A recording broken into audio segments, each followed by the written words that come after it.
Donc on va commencer par l'association SOS Homophobie, hein. Je vais aussi ne pas prendre trop de temps pour présenter l'association, parce que comme ça, je vais vous laisser faire, ce sera bien plus précis, puis on gagnera aussi du temps, je vais vous laisser la parole. Donc Madame Vaccio Martine et Monsieur Raton Richard de l'association SOS Homophobie, qui vont nous donner des informations un peu sur des chiffres nationaux qu'ils reçoivent au niveau de leur association et nous expliquer un peu en quoi consistent leurs actions. Voilà, je vous laisse la parole. Bonjour, donc Martine Wattiot, SOS Homophobie, et mon collègue Richard est là-bas au fond de la salle. Donc SOS Homophobie, on a eu effectivement la chance d'en parler un petit peu tout à l'heure, les chiffres, il a été évoqué aussi le rapport. Donc je vais juste rappeler nos trois missions principales. Donc on est une association nationale avec un certain nombre de délégations réparties sur le territoire. Moi j'appartiens à la délégation Lyon. Donc nos trois missions principales, c'est soutenir les victimes via notamment ce qui a donné naissance aussi à l'association, via une ligne d'écoute anonyme et gratuite. Donc les gens sont entendus, écoutés, et puis derrière, on les adresse à une assistance juridique, des personnes qui vont pouvoir les accompagner, les aiguiller. Donc ça, c'est la première chose. Ensuite, on a prévenir. Prévenir comment? Par des actions de sensibilisation, donc des interventions en milieu scolaire, dans des milieux professionnels aussi, en entreprise, au niveau des institutions, etc., etc. Sur des stands, lors d'événements aussi, beaucoup. Et il ne faut pas oublier Internet, donc tous ces champs-là. Et le dernier, c'est militer. Donc militer, c'est faire évoluer la loi pour plus d'égalité. Et du coup, c'est par exemple l'année dernière sur Lyon la signature d'une convention multipartite entre le procureur de la République. Ça passe bien le son du coup? Ah oui, pardon. Entre le procureur de la République, les représentants des services d'ordre, donc police, gendarmerie, d'autres associations LGBT, président de la métropole, maire de Lyon, etc. Convention qui a été signée pour améliorer du coup les formations à tous ces professionnels de mairie, mais aussi de représentants de l'ordre justement, aménager par exemple des peines avec des stages de citoyenneté où SOS Homophobie pourrait former par exemple des personnes qui vont donner ces stages de citoyenneté. Il va y avoir aussi un meilleur suivi au niveau des quand il y a des histoires des affaires, des affaires qui seront mieux suivies dans le temps, etc. Comme on l'a vu tout à l'heure, quand il y a notamment aggravation liée à un caractère LGBT-phobe, etc., etc. Donc voilà, nos trois principales missions. Donc ça nous arrive d'intervenir beaucoup, effectivement, en collège et en lycée pour donner des informations. Donc, sur des définitions, comme l'a fait tout à l'heure notre première intervenante, parce que c'est important de définir, de dire les choses pour que les élèves puissent aussi se sentir un peu plus à l'aise, et les profs aussi, les gens qui nous reçoivent en tout cas. Donc de ce fait, on est agréé par l'éducation nationale et malheureusement, on n'a pas assez de bénévoles pour intervenir et respecter, honorer toutes les demandes. On a énormément de demandes, de plus en plus chaque année. Voilà. Sinon, par rapport aux chiffres, vous m'avez demandé ça en premier. Il faut savoir que donc, le rapport en fait, qui est établi donne plus 26% de cas qui ont été écoutés, qui ont été recensés par ces lignes d'écoute, plus 26% de cas d'agression de 2018 à 2019. Et il faut savoir que sur cette période, donc 2018-2019, on a plus 130% de cas d'agression physique sur des personnes transgenres. Donc ça, s'il fallait retenir un chiffre aujourd'hui, c'est celui-là. Aujourd'hui, les personnes en fait qui en prennent le plus dans la gueule, le dire voilà, vulgairement parlant, c'est les personnes transgenres. On a réussi à faire évoluer la loi ces dernières années. Le mariage pour tous, la PMA qui évolue, etc. pour les personnes homosexuelles. C'est vrai, on a gagné du terrain, mais pour les personnes transgenres, pour les personnes intersexes, malheureusement, ça n'a pas beaucoup évolué ces dernières années. Enfin, je ne trouve pas assez. En tout cas, c'est la position de notre association. Et ils sont là nos enjeux de demain, ils sont là nos grands défis de demain. Voilà, dites-moi si je peux apporter des précisions ou si j'ai pris tout le temps imparti. On peut vous laisser encore 30 secondes. Oui. Alors, j'ai amené avec moi un petit guide, c'est comme ça, qui précise en fait un site qui est au départ créé à destination des adolescents, des professeurs et en tout cas de tout le personnel finalement éducatif qui peut accompagner ces jeunes. Donc le site c'est comme ça.net. J'ai amené quelques fascicules, je les laisserai sur la table à l'extérieur à droite. C'est un site qui est vraiment, en gros, un site à visée d'information. Et donc il y a tout un tas de définitions. On a rappelé ce que c'était ce matin, une lesbienne, une personne queer, etc. Donc ça rappelle ces définitions, ça les explicite. Et ça permet aussi d'avoir des références culturelles ou par exemple des séries, des films, des bouquins sur lesquels vous allez pouvoir échanger aussi avec vos élèves pour leur donner quelques représentations. C'est très important la représentation, on en a parlé ce matin. Donc nous, en IMS, on travaille principalement sur 3 choses. On déconstruit les stéréotypes de genre. Donc on commence par parler sexisme, on commence par parler discrimination. Et une fois qu'on a parlé discrimination et qu'on a vu le cas général et ce que ça évoque, discrimination, c'est mettre à l'écart pour faire souffrir. Donc là, les élèves sont réceptifs, à l'écoute, ils comprennent ce que ça veut dire souffrir.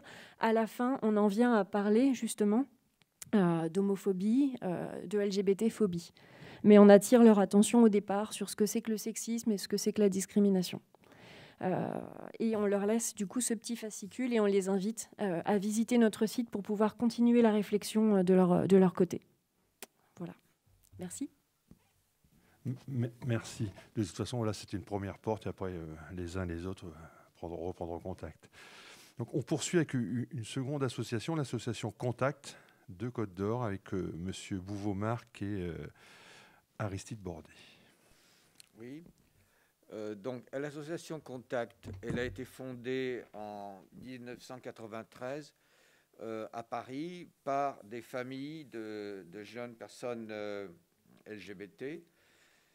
Au départ, elle était surtout, évidemment, orientée sur l'orientation sexuelle, mais depuis, elle a largement intégré la problématique de la transidentité. Alors, le principe de l'association dans son fonctionnement, très vite, l'association de Paris a essaimé, et alors, elle a créé, ou on a créé, des associations régionales ou départementales. Il y a actuellement une vingtaine d'associations départementales Contact en France qui sont fédérées autour de Paris. Alors, le principe, c'est que Paris, évidemment, donne le cadre général le cadre général de l'association, et que Paris intervient aussi beaucoup dans la formation des bénévoles. Nous sommes des bénévoles formés. Il y a une formation générale et une formation spécifique, intervention en milieu scolaire. Et nous avons l'agrément Éducation nationale pour intervenir en milieu scolaire. Donc, si vous voulez, si vous pouvez nous solliciter pour intervenir en milieu scolaire. Alors, quel est le but? Bon, évidemment, le but, c'est au départ, bien sûr, de favoriser le dialogue entre les générations, entre les jeunes personnes LGBT et leurs familles. Mais depuis, évidemment, ça a été élargi, et en particulier, bien sûr, aux éducateurs. Alors, notre façon nos actions. Ici, nous sommes implantés ici à Dijon, en Côte d'Or, et nous avons la maison. Alors, traditionnellement, habituellement, la municipalité met à notre disposition un bureau à la maison des associations. Donc, traditionnellement, nous tenions une permanence hebdomadaire, c'était le lundi de 19h à 21h. Alors, avec ce que vous savez, l'épidémie, ces permanences en présence, elles sont suspendues jusqu'à ce qu'on puisse de nouveau les tenir en sécurité. Mais nous avons aussi une ligne régionale d'écoute qui peut être appelée à n'importe quel moment, principalement à l'heure de notre permanence, traditionnellement donc du lundi de 19 à 21h, mais en fait, quand vous voulez, puisqu'il y a une boîte vocale qui peut enregistrer les messages. Donc de toute façon, vous pouvez nous appeler sur la ligne régionale et votre message sera entendu. Et on vous recontactera si c'est nécessaire. D'autre part, il y a une page Facebook de l'association Dijon Contact Dijon Côte d'Or, hein, où tout le monde peut déposer des messages et faire des demandes. Et puis, il y a une ligne nationale d'écoute, hein, qui fonctionne, alors là, sur un calendrier très large, hein, une bonne partie de la journée, en semaine. Bon, donc on peut appeler tout au long de la semaine et tout au long de la journée, avec les bénévoles se succèdent et quelqu'un qui répond. Et nous, à Dijon, nous avons un tour de parole régulier sur la ligne nationale. Mais cela dit, la ligne nationale, on pourra vous répondre, ce sera quelqu'un de Marseille, de Strasbourg, de Brest. Enfin bon, il n'y a pas de... C'est national. Et puis, l'aspect, bien sûr, intervention en milieu scolaire. Nous intervenons effectivement en milieu scolaire. Il y a une formation spécifique qui, bien sûr, bon, il suffit de nous appeler et on met ça sur pied avec les services éducatifs, les services de vie scolaire, qui nous intègrent à l'emploi du temps du collège ou du lycée.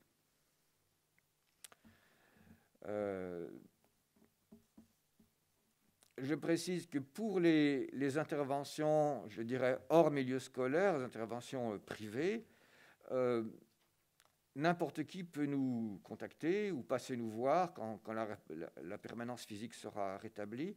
N'importe qui peut passer nous voir, y compris il n'y a pas de limite d'âge, y compris des gens très jeunes, puisqu'on parle de collégiens ici. Les collégiens peuvent très bien ou nous appeler ou passer nous voir quand ce sera possible à la maison des associations. Il n'y a pas d'exclusive. Hein, c'est tout à fait légal et normal, il n'y a pas de problème.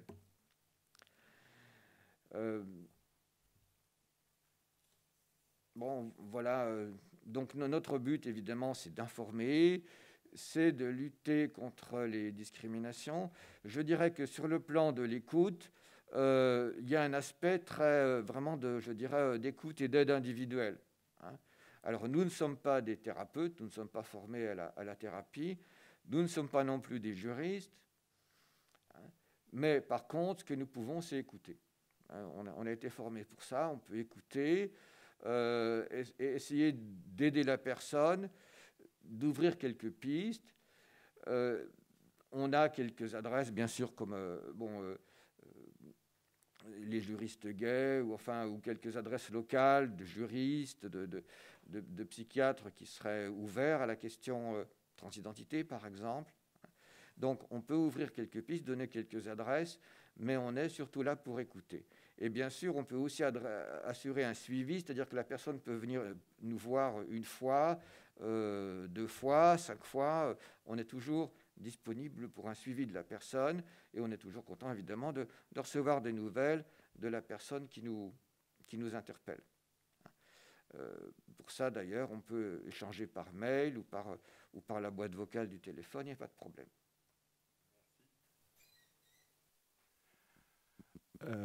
Merci beaucoup donc, pour cette deuxième association. On va passer maintenant à la Ligue de l'enseignement. Hein. Alors, dans un premier temps, avec Madame Bagnères-Marion pour l'antenne Amacode, et vous allez nous expliquer comment vous recevez donc des appels aussi, comment vous prenez en charge derrière et vous accompagnez. Et puis après, avec Monsieur Armand Dubois sur les actions proprement dites mises en place par la Ligue de l'enseignement. Voilà. Allez, c'est moi qui démarre. Bonjour à toutes et à tous. On est Armand et moi ravis d'être avec vous aujourd'hui et ravis d'être dans le bateau de cette belle aventure qui démarre dans notre académie, en tout cas. Moi, ma casquette aujourd'hui, je suis responsable du service égalité, diversité, lutte contre les discriminations à la Ligue de l'enseignement de Côte d'Or. Et je suis en charge depuis maintenant une dizaine d'années de l'AMACOD. Donc l'AMACOD, ça veut dire Antenne municipale et associative de lutte contre les discriminations. C'est un dispositif encore aujourd'hui unique en France puisque c'est un dispositif porté, financé par la ville de Dijon. Volonté politique, très important parce que sans la politique, on ne fait pas grand-chose. Et ce dispositif est donc porté, animé par la Ligue de l'enseignement. Alors, en quoi ça consiste? Il est ouvert, il est gratuit, et il est ouvert à tous les Dijonnais qui travaillent et ou habitent à Dijon et qui s'estiment victimes de discrimination. Donc, on accueille toutes ces personnes-là qui ont le sentiment d'être victimes de discrimination. J'insiste parce que c'est important de prendre aussi ce sentiment de discrimination, même si bien souvent, légalement parlant, ce n'est pas de la discrimination, mais en tout cas, il y a de la souffrance. Donc, ça passe par un rendez-vous physique dans lequel la personne vient nous expliquer pourquoi elle est là. Et puis, dans un premier temps, on fait une première étape d'analyse. Alors, comme monsieur, je ne suis pas juriste, mais j'ai été formée et l'expérience fait qu'on arrive dans un premier temps, en tout cas, à pouvoir assez vite dire si il s'agit d'une discrimination potentiellement avérée ou pas. Et dans ce cas-là, ça va déclencher plusieurs pistes possibles d'accompagnement. Et depuis 10 ans maintenant, on s'est constitué un réseau. Alors, puisqu'on est accueillis ici par l'Académie, on travaille, nous aussi, avec l'Académie de Dijon sur des jeunes qui pourraient avoir des difficultés, par exemple, dans leur scolarité, pour tout type de discrimination, puisque nous, on se veut et on revendique d'être généraliste. Et on est la première porte. Et puis après, notre réseau nous permet de pouvoir accompagner la personne vers une structure ou vers une personne plus compétente que nous, parce qu'effectivement, chaque critère, il y en a 25 dans la loi aujourd'hui, donc chaque critère est particulier. Et c'est pour ça aussi que c'est hyper intéressant pour nous d'être là, puisque j'imagine que notre réseau va encore s'étoffer, parce que c'est fait aussi de rencontres et de belles personnes qui s'engagent. Donc, voilà. Donc, on accueille la personne, on pose un diagnostic, qu'on vérifie bien souvent avec des avocats qui travaillent avec nous. Et puis après, on propose différentes pistes d'intervention. Donc, ça peut être le relais par une association, ça peut être le relais plutôt juridique, si nécessaire, toujours par rapport à ce que souhaite la personne. Et ça peut être de la médiation, si la personne le souhaite. Voilà, on a cette possibilité-là. Dans l'état d'esprit, toujours, de faire avancer les choses et que la personne soit rétablie dans ses droits. Et je vous parlais tout à l'heure de sentiment de discrimination. C'est la majorité, en tous les cas, moi, des personnes que j'ai pu rencontrer aujourd'hui, il y a plus de sentiments de discrimination que de discrimination réelle. Mais n'empêche que toutes ces personnes-là, il faut les accompagner, il faut les entendre, il faut les écouter, et puis il faut leur trouver des pistes de solutions qui soient la plus adaptée possible. Donc, en tout cas, cette antenne d'accueil, ce dispositif, qui fonctionne depuis 10 ans avec la Ligue, nous a permis d'avoir une certaine expertise du terrain, puisqu'on rencontre beaucoup de monde. Et ce qui nous a fait aussi pressentir des besoins d'intervention, de formation. Et donc, je vais laisser la parole à Armand pour vous détailler un peu plus ce qu'on fait concrètement en termes de prévention auprès des enfants, des jeunes, et en termes de formation pour les acteurs de terrain. Merci Marion, bonjour à tous. Donc je me présente, je m'appelle Armand, je suis chargé de mission engagement jeunesse et égalité diversité à la Ligue de l'enseignement au sein du service égalité diversité et lutte contre les discriminations dont Marion vous a parlé. Marion, vous avez fait en effet parler plus de la prise en charge, on va dire, des victimes de discrimination qu'on assure à la Ligue de l'enseignement. Moi, je vais plus me recentrer sur nos actions de sensibilisation et de formation. Au même titre que SOS Homophobie ou Contact, la Ligue de l'enseignement assure des séances de sensibilisation aux LGBT-phobie dès le primaire jusqu'au lycée, voire jusqu'au niveau universitaire. Ça peut être des actions ponctuelles sur une journée, une demi-journée. Mais ce qu'on a décidé de mettre en place vis-à-vis des LGBT-phobies depuis presque un an maintenant, c'est des projets sur le plus long terme. avec des groupes de jeunes bien déterminés. Donc ça peut être des CVC, ça peut être des CVL, ça peut être des groupes classes. L'idée étant de ne pas être sur une unique séance de sensibilisation, qui sera sur une demi-journée, une journée comme je vous l'ai dit, mais d'être sur un projet plus global où qu'on va monter avec les élèves, dont l'objectif général, si je puis dire, sera de toucher l'ensemble de l'établissement.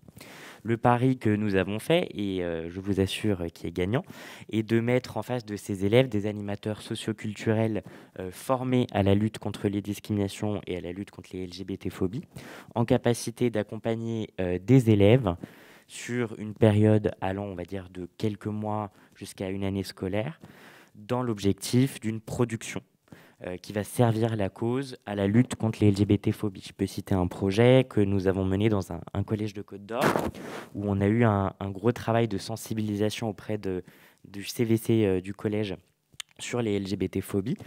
Et la finalité du projet était ce que l'on appelle un roman audio. Donc, il y a eu toute une phase de préparation de ce roman audio sur l'aspect écriture, théâtralisation, etc. Voilà. Et ce roman audio a été présenté par les élèves qui ont préparé ce roman audio pendant plus de 8 mois à 5 classes différentes du collège.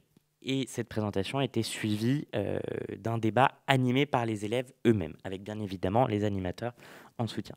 C'est le pari qu'on fait en milieu scolaire, principalement au collège et au lycée, qui est de se dire que effectivement la sensibilisation à court terme est importante, mais que si on peut mettre des projets à plus long terme en place, ça ne fera qu'impulser quelque chose de supplémentaire. Voilà. Alors, ça en est découlé un deuxième constat, parce qu'on part toujours de constat à la Ligue de l'enseignement, qui était effectivement le manque de formation de différents professionnels avec lesquels on travaille, notamment les professionnels du secteur éducatif, mais également du secteur social et du secteur de l'animation. Donc, on a mis en place tout un travail de recherche pendant 1 an pour pouvoir fournir des formations que nous animons. Je peux citer la formation que nous avons commencée cette semaine avec du personnel éducatif sur l'accompagnement de jeunes dans l'affirmation de leur orientation sexuelle ou de leur identité de genre. On a décidé d'aller un petit peu plus loin en proposant des formations, notamment dans les IRTES, les organismes de formation pour les travailleurs sociaux, notamment à destination des éducateurs jeunes enfants sur la prise en charge des familles homoparentales, et également des formations à destination de professionnels de l'animation. C'est une formation s'appelant Ados et Homo, qui traite justement de la prise en charge de ces jeunes et de l'inclusivité, on va dire là cette fois-ci plus des centres et des milieux extra et périscolaires. Voilà. Donc pour conclure un peu mon propos, à la Ligue de l'enseignement, on essaye d'avoir effectivement des actions de sensibilisation, mais sur le plus long terme possible, en incluant à la fois un groupe de jeunes sur le long terme, ce qui permet aussi dans la restitution qui va être fait par exemple à d'autres classes, d'avoir ce que nous priorisons, c'est-à-dire de la formation par les pairs. Voilà. Donc c'est une petite partie de ce que nous faisons au sein de ce service. Et voilà. Merci. Ah bah merci. Et voilà, mais c'est, on va dire, nos actions principales centrées sur les LGBTQIA+ phobie. J'ai fini. Merci. On voit bien tout le panel, tout le catalogue, tout le monde ira chercher, il n'y a pas de souci. Donc, on en finit avec les associations. On va passer du côté des parents d'élèves avec Madame Isabelle Amis, qui est présidente de la FCPE Bourgogne, et qui va plutôt nous parler de comment les fédérations de parents s'emparent de cette problématique LGBT-phobie. Alors, nous sommes aussi des associations. Hein. Oui. Mais... Donc... bonjour à tous et à toutes. Alors effectivement, on est ravis qu'il se passe quelque chose sur ces questions dans l'Académie de Dijon. La FCPE est investie sur ces sujets depuis longtemps. Alors j'ai pris des notes parce que celles et ceux qui me connaissent un peu savent que je me disperse. Alors, je vais essayer de ne pas le faire cette fois-ci. On fait partie d'un collectif qui s'appelle le collectif Éducation contre les LGBTI-phobies en milieu scolaire. C'est un collectif qui réunit 11 associations et qui a une plateforme revendicative qui a été mise à jour en 2019 et qui porte et qui revendique une politique volontariste sur ces questions parce que les témoignages reçus montrent la nécessité d'un véritable travail éducatif pour contrer les violences, les discriminations que subissent les élèves LGBTI et qui amènent à de l'absentéisme, à de l'échec scolaire. Et on a entendu ce matin de la souffrance qui va jusqu'à une majoration des suicides chez ces jeunes.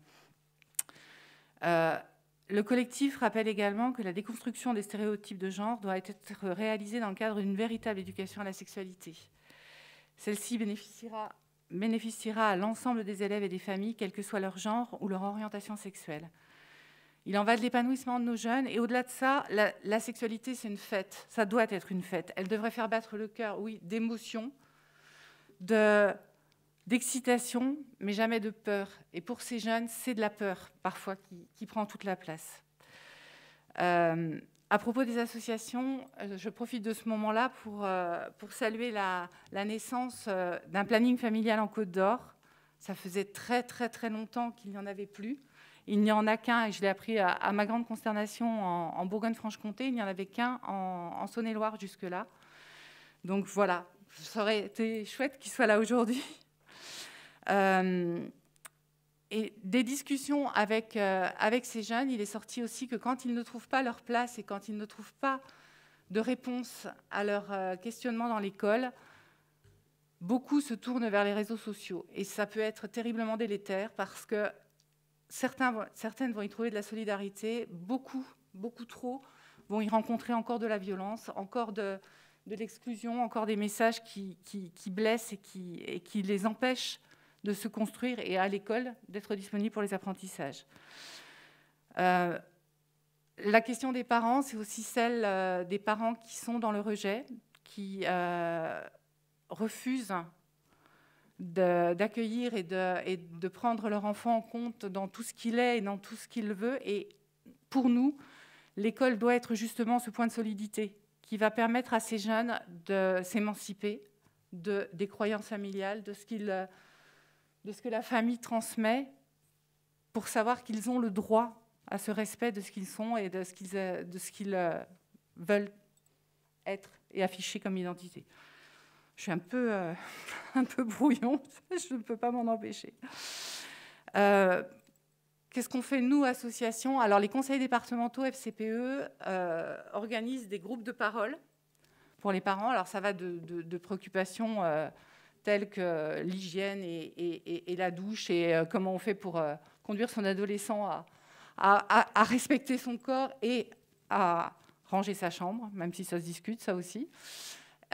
Jusqu'aux questions d'emprise, aux questions de radicalisation. Il n'y a aucun sujet n'est tabou et on s'attache à offrir aux parents des espaces de parole où tout peut être abordé. Concernant les LGBT-phobies, concernant les questions d'identité, de genre, on est en difficulté parce que nous, Fédération de parents, on travaille avec l'école, on travaille dans l'école. Et à l'école, quand ces questions-là ne sont pas abordées, quand elles ne sont pas portées, on ne peut pas, nous, impulser des choses. Enfin, l'école doit les impulser. On peut pas le faire tout seul. Et quand on accompagne des familles, quand on a des familles qui nous contactent sur ces questions-là, la difficulté qu'on a, c'est qu'on va accompagner les symptômes de cette souffrance, de cette discrimination. On va accompagner les parents pour que le droit de l'enfant soit respecté, mais on ne peut pas aller plus loin quand il s'agit d'une famille en particulier, parce qu'on se retrouve avec des difficultés, comme vous en parliez, d'outing qui ne seraient pas voulus. On se retrouve face à des enseignants qui ne veulent surtout pas en entendre parler parce qu'ils ne sont pas eux-mêmes en confort et en maîtrise de ces sujets. Et on a eu, nous, des retours d'enseignants qui nous disaient « mais moi, je voudrais bien en parler. Ce dont j'ai peur, c'est que ça entraîne des choses, que ça dise des choses de moi, que ça fasse soupçonner. » On a entendu ça. Si moi, je m'en empare, si moi, je m'occupe de ces questions-là, les élèves vont penser que je suis concernée et je ne veux pas me mettre en danger. On a ce type de réaction, effectivement, d'enseignants qui ne veulent pas aller sur ce terrain-là. C'est pour ça qu'il est impératif pour nous que ce soit une préoccupation partagée par toute la communauté éducative, qu'elle soit prise de manière très générale. J'ai quand même besoin de ma petite feuille de pompe. Hein. On a entendu parler d'une campagne qui s'appelle Tous égaux, tous alliés. Et on en a entendu parler par la bande. On n'a eu aucune sollicitation, nous, dans les établissements de nos parents élus, en nous disant « Cette campagne est déployée dans notre établissement, on voudrait savoir comment on s'y investit. » Rien. L'académie, c'est quand même pour nous un grand nombre de parents élus, un grand nombre de conseils locaux, rien. Aucune sollicitation pour savoir comment on travaillait ça. Ce qui veut dire que dans les établissements, malheureusement, ça n'a pas l'air de fonctionner encore, ça n'a pas l'air d'être... Alors peut-être que cette campagne, il aurait fallu l'appeler « Toutes et tous, égales et égaux, toutes et tous alliés ». Ouais. Alors, je me perds un peu dans mon truc, évidemment. Alors, si je pouvais vous donner un exemple des difficultés qu'on a, nous, à porter ces questions-là, la difficulté majeure qu'on rencontre, c'est qu'on a aussi le sentiment qu'il y a des injonctions contraires sur l'école. On a entendu parler de manuels scolaires qui devaient participer à l'intégration et au fait que chaque jeune se sente à sa place, se sente une place dans l'école. Et les manuels scolaires inclusifs ont été retoqués parce que c'est laid, parce que certains disent que c'est laid. Certains parmi les plus hauts décideurs. Enfin, nous, ce qu'on trouve personnellement, c'est que ce qui est particulièrement laid, c'est la discrimination, c'est la souffrance des adolescents. L'écriture inclusive, c'est pas laid du tout. C'est effectivement un exercice qui peut être compliqué, qui nous bouscule, qui nous oblige à réfléchir à ce qu'on dit, à la manière dont on le dit. J'essaie de parler le plus possible en intégrant le féminin, le masculin, pour que tout le monde trouve sa place. Et je me gamelle encore très régulièrement. Pourtant, ça fait des années. Et ceux qui me lisent savent que je leur inflige fréquemment ça. C'est un exercice, mais c'est un exercice, à mon avis, dont on ne peut pas se priver parce qu'il nous oblige à prendre conscience de la place qui n'est pas donnée toujours à tous et à toutes. Moi, j'ai envie de vous dire, après tout ce qu'on a entendu, on a envie tous et toutes de faire quelque chose pour ces gamins. Eh ben, on pourrait peut-être commencer par là. Et puis, je vais me permettre d'illustrer mon propos avec un petit exercice que j'ai déjà fait. Et il y en a pour allez, 30 secondes. Allons-y.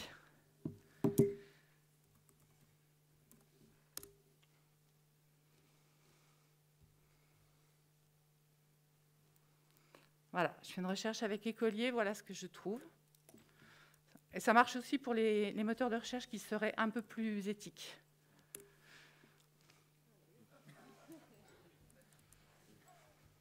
Voilà. Alors, je ne vais pas arriver à trouver le point central.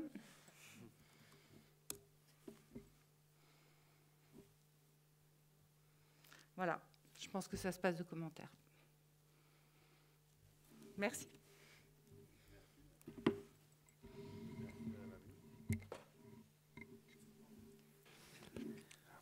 Merci. On va passer à Alexandra Simard, qui est journaliste au bien public et qui va nous parler de son expérience personnelle. Et on finira par Madame Durnerin, qui est la médiatrice académique de l'Éducation nationale. Bonjour à tous, merci de m'accueillir. Alors oui, effectivement, quand on m'a sollicité sur cette question, j'ai volontiers répondu parce que je trouve que c'est important de pouvoir apporter des témoignages de la part des personnes, des premières personnes concernées. Et moi, il se trouve que j'ai été concernée par la question au cours de ma scolarité. Moi, j'ai commencé ma transition à l'université. Donc, du coup, je n'ai pas réellement été confrontée à tout ce que les collégiens et lycéens peuvent être amenés à subir, ou en tout cas à traverser lorsqu'ils sont en questionnement sur leur orientation sexuelle ou leur identité de genre. Mais en tout cas, ce que je constate, c'est... Alors, juste pour vous donner un peu une temporalité, j'ai été diplômée en 2018, donc ça date pas non plus d'il y a 20 ans. Mais ce que je constate, c'est que, y compris à l'université, ces questions d'intégration des étudiants ou des étudiantes transidentitaires ou LGBT dans leur ensemble posent encore des difficultés, notamment en termes de prénoms d'usage. C'est-à-dire que moi, j'avais des professeurs qui refusaient, ou en tout cas qui ne parvenaient pas à utiliser mon prénom, et qui utilisaient ce qu'on appelle, avec un anglicisme, le dead name, c'est l'ancien prénom, ou en tout cas le prénom de naissance.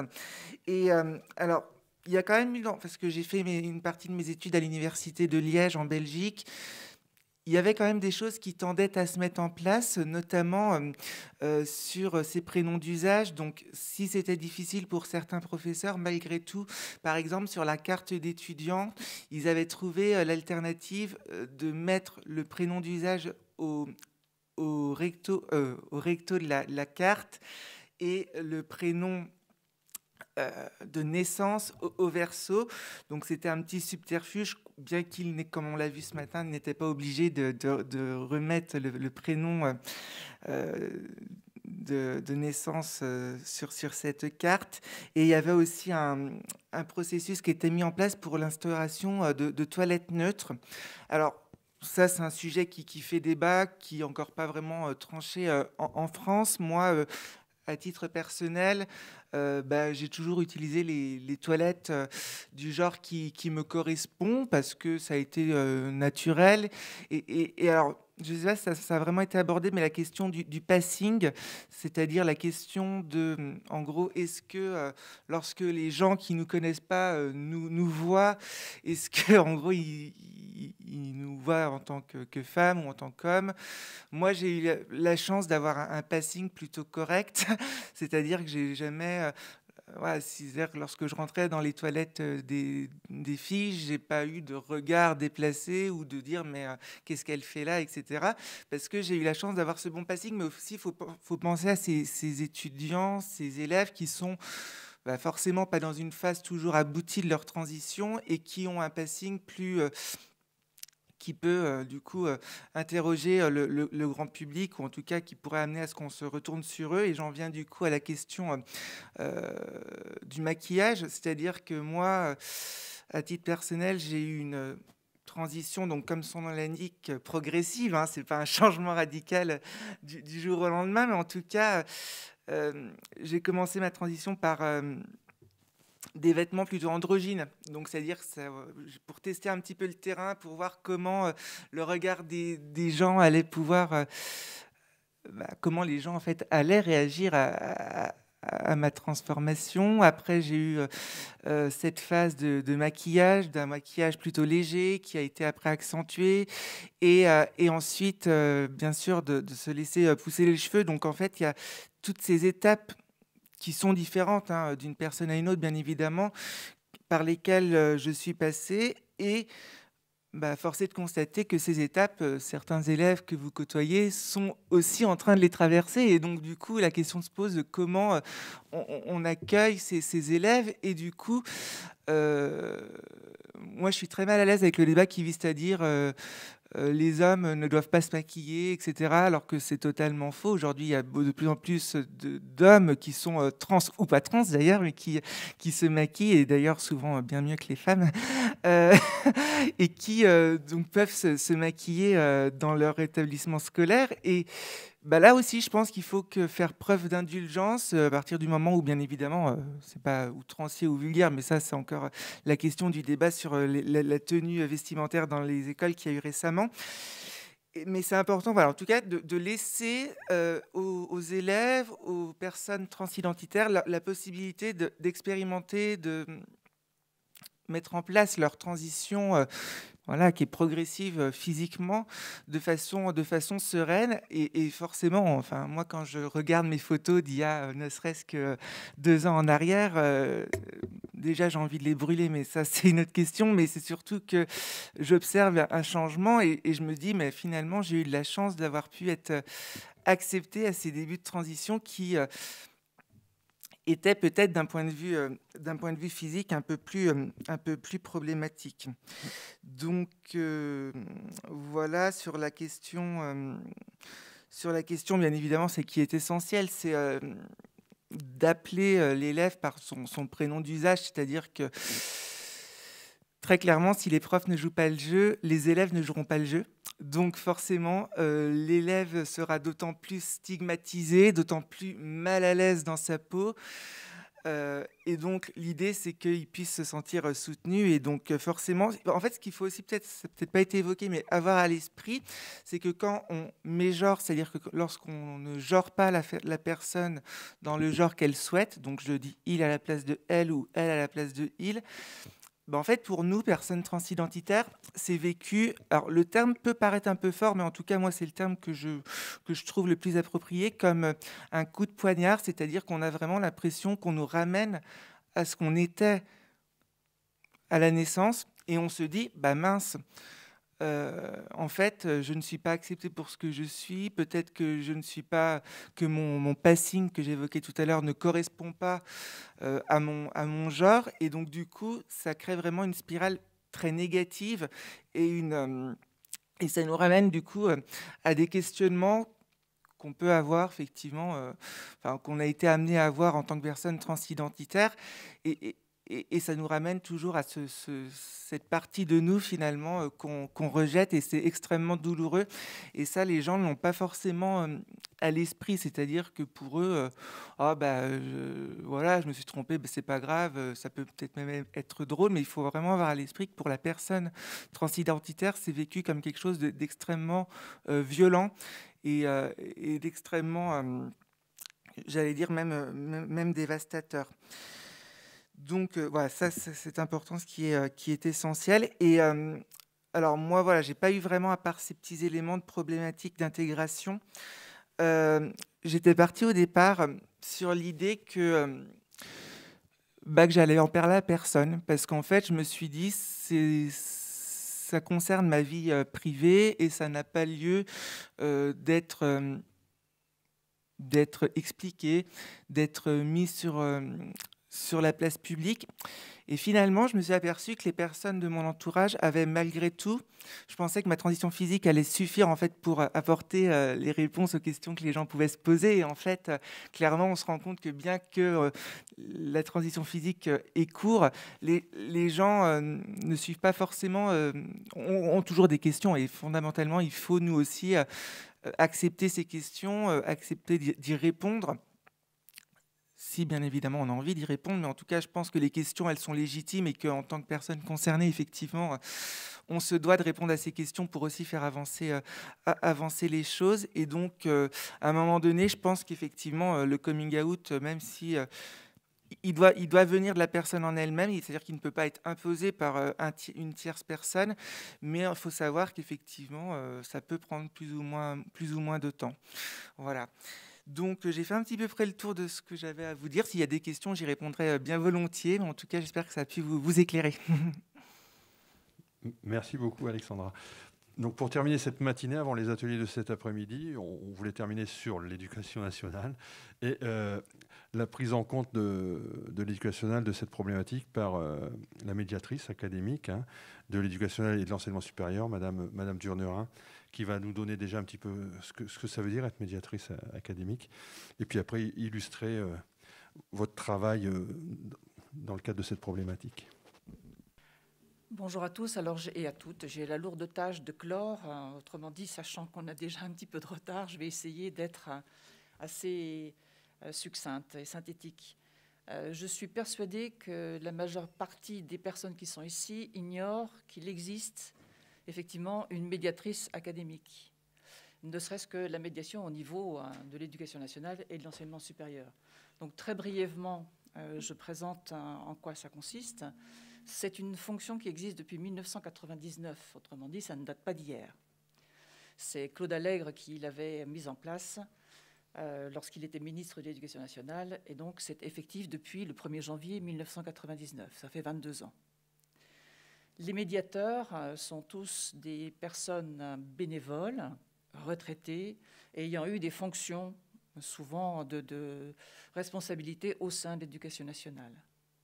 Inspecteur, d'ASEN, proviseur, chef d'établissement, c'est ce qui était mon cas.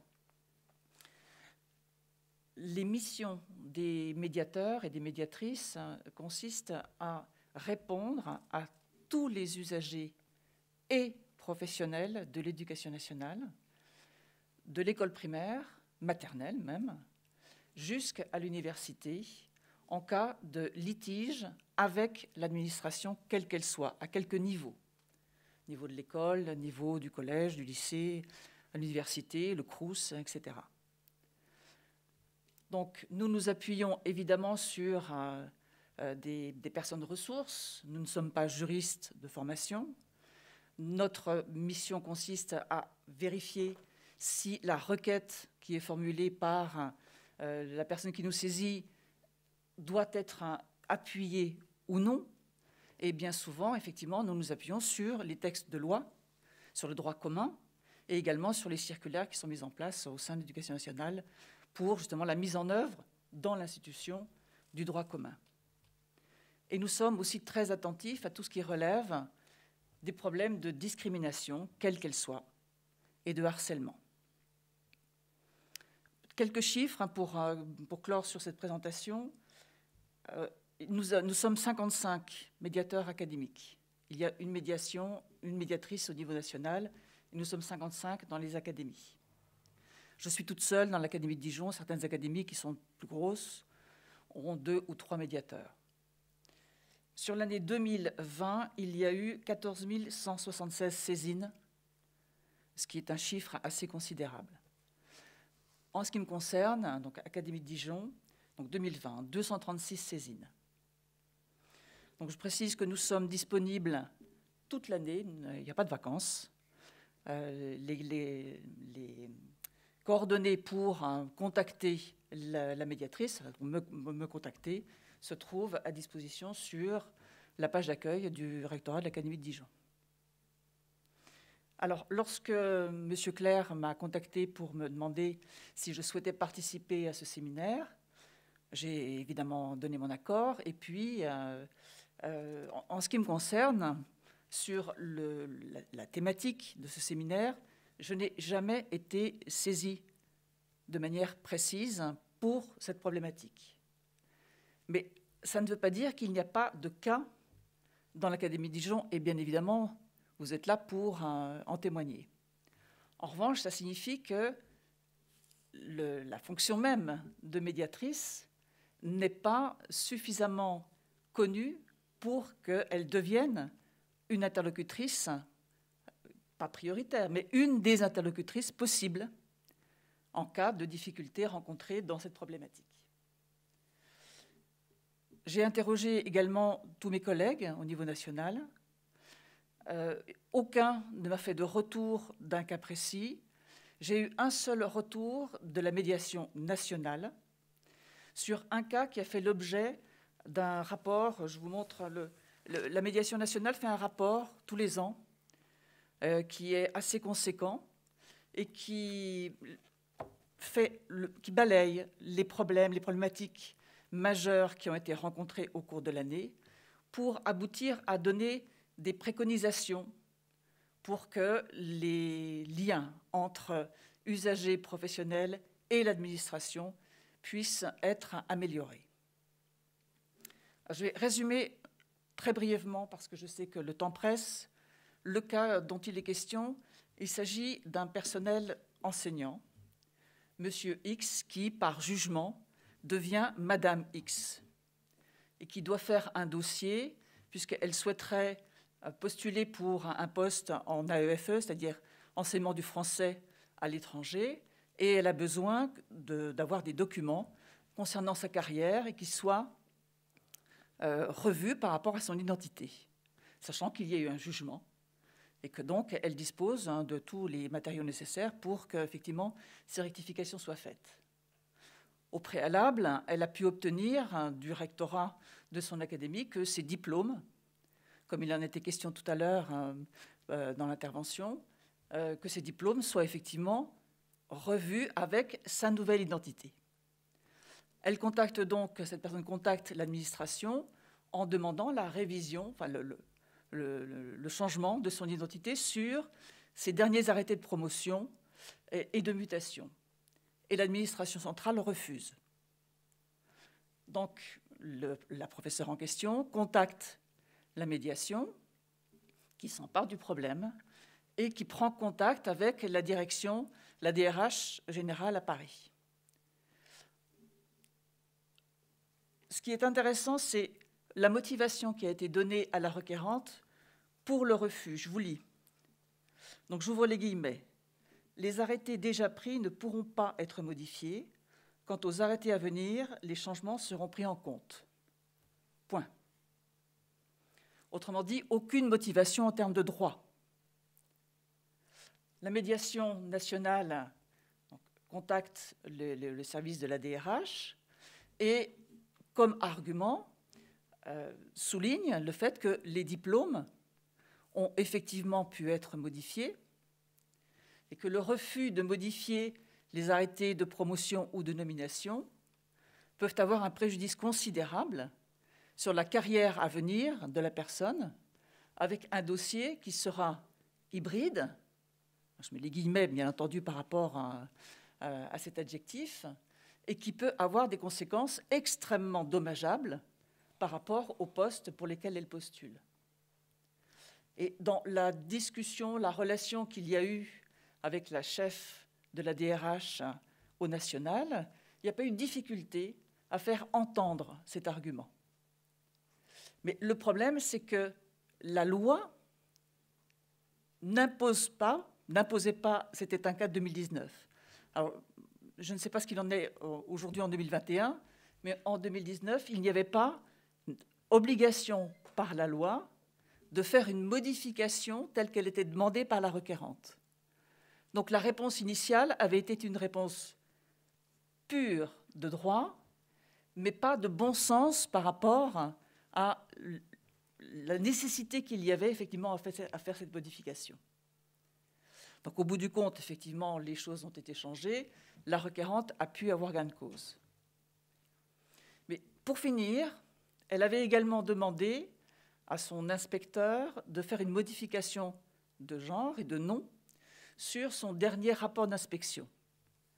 Et elle l'avait demandé en tant que Madame X. Elle a reçu une réponse de l'inspecteur intitulée « Monsieur, je ne peux pas faire une modification de votre rapport d'inspection parce qu'il a été fait par mon prédécesseur et que je ne veux pas prendre en compte cette responsabilité. » Mais le simple fait de débuter le courrier par « Monsieur », c'était une marque particulière d'irrespect par rapport à la requérante. Donc elle n'a pas insisté parce qu'elle n'avait pas vraiment besoin, mais bon, c'était pour l'exemple pour finir. Donc tout ça pour dire qu'effectivement, la médiatrice de l'éducation nationale que je suis est un interlocuteur tout à fait à l'écoute et disponible. Merci.